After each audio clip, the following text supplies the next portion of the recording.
Hi friends, ಎಲ್ಲರಿಗೂ ನಮಸ್ಕಾರ. Welcome to the UK home cook channel. ನೀವೇನಾದರೂ ನಮ್ಮ ಚಾನಲ್ ಹೊಸದಾಗಿ ನೋಡ್ತಾ ಇದ್ದರೆ ಸಬ್ಸ್ಕ್ರೈಬ್ ಮಾಡ್ಕೊಳ್ಳಿ ಮತ್ತು ಬೆಲ್ ಐಕನ್ ಪ್ರೆಸ್ ಮಾಡಿ. ಇವತ್ತು ನಾವು ಉತ್ತರ ಕರ್ನಾಟಕ ಸ್ಪೆಷಲ್ ಹೆಸರುಕಾಳು ಮೆಂತಿ ಪಲ್ಯ ಮಾಡೋದನ್ನು ನೋಡೋಣ. ಅದಕ್ಕೆ ಕುಕ್ಕರ್ಗೆ 1 ಕಪ್ ಆಗುವಷ್ಟು ನಾನು ಹೆಸರುಕಾಳನ್ನು ಹಾಕೊಳ್ತಾ ಇದ್ದೀನಿ. ಇದನ್ನು 2 ಸಲ ಚೆನ್ನಾಗಿ ವಾಶ್ ಮಾಡಿದ್ಮೇಲೆ 1 ಗ್ಲಾಸ್ ಆಗೋಷ್ಟು ನೀರು ಹಾಕಿ 2 ವಿಸಲ್ ಆಗೋವರೆಗೂ ಚೆನ್ನಾಗಿ ಬೇಯಿಸ್ಕೊಳ್ಳಿ. ನೋಡಿ, ಈ ಥರ ಚೆನ್ನಾಗಿ ಬೇಯ್ದಿದೆ. ಅದರೊಳಗೆ ನೀರು ವೇಸ್ಟ್ ಮಾಡಬೇಡಿ, ಅದು ಸ್ಟೇನ್ ಮಾಡ್ಕೊಂಡು ತೆಗೆದಿಟ್ಕೊಳ್ಳಿ. ಮುಂದೆ ಬಳಸ್ತೀವಿ. ಪ್ಯಾನಲ್ಲಿ 4 ರಿಂದ 5 ಚಮಚ ಆಗೋಷ್ಟು ಎಣ್ಣೆಯನ್ನು ಹಾಕಿ, ಎಣ್ಣೆ ಬಿಸಿ ಆದ ಮೇಲೆ 1 ಚಮಚ ಆಗುವಷ್ಟು ಸಾಸಿವೆ ಮತ್ತು ಜೀರಿಗೆಯನ್ನು ಹಾಕಿ. ಸಾಸಿವೆ ಮತ್ತು ಜೀರಿಗೆ ಚಟಪಟ ಆದಮೇಲೆ 1 ಕಟ್ ಮಾಡಿರೋ ಈರುಳ್ಳಿಯನ್ನು ಹಾಕಿ, ಒಂದು ಸ್ವಲ್ಪ ಕರಿಬೇವನ್ನು ಹಾಕಿ, ಮೀಡಿಯಂ ಫ್ಲೇಮಲ್ಲಿಟ್ಟು ಈರುಳ್ಳಿಯನ್ನು ಚೆನ್ನಾಗಿ ಗೋಲ್ಡನ್ ಬ್ರೌನ್ ಕಲರ್ ಆಗೋವರೆಗೂ ಫ್ರೈ ಮಾಡ್ಕೊಳ್ಳಿ.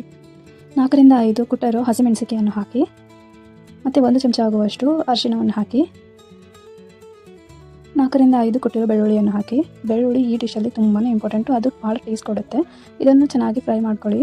ಹಸಿ ವಾಸನೆ ಹೋಗೋರು ಚೆನ್ನಾಗಿ ಫ್ರೈ ಮಾಡಿ 1 ನಿಮಿಷ. ರುಚಿಗೆ ತಕ್ಕಷ್ಟು ಉಪ್ಪನ್ನು ಹಾಕಿ, ಮತ್ತು ಈಗ 2 ಕಪ್ ಆಗೋಷ್ಟು ಚೆನ್ನಾಗಿ ವಾಶ್ ಮಾಡಿ ಕಟ್ ಮಾಡಿರೋ ಮೆಂತ್ಯ ಸೊಪ್ಪನ್ನು ಹಾಕಿ, ಇದನ್ನು ಚೆನ್ನಾಗಿ ಮಿಕ್ಸ್ ಮಾಡಿಕೊಂಡು ಮೆಂತ್ಯದಲ್ಲಿ ಹಸಿ ವಾಸನೆ ಹೋಗೋವರೆಗೂ 2 ನಿಮಿಷ ಚೆನ್ನಾಗಿ ಫ್ರೈ ಮಾಡಿ. ಈಗ ಬೇಯಿಸಿರೋ ಹೆಸರು ಕಾಳನ್ನು ಹಾಕಿ ಇದನ್ನು ಕೂಡ ಚೆನ್ನಾಗಿ ಮಿಕ್ಸ್ ಮಾಡ್ಕೊಳ್ಳಿ. ನೋಡಿ, ಹೆಸರು ಕಾಳು ಈ ಪಲ್ಯ ತುಂಬಾ ಡೆಲಿಷಿಯಸ್ ಮತ್ತು ಹೆಲ್ದಿ ಕೂಡ.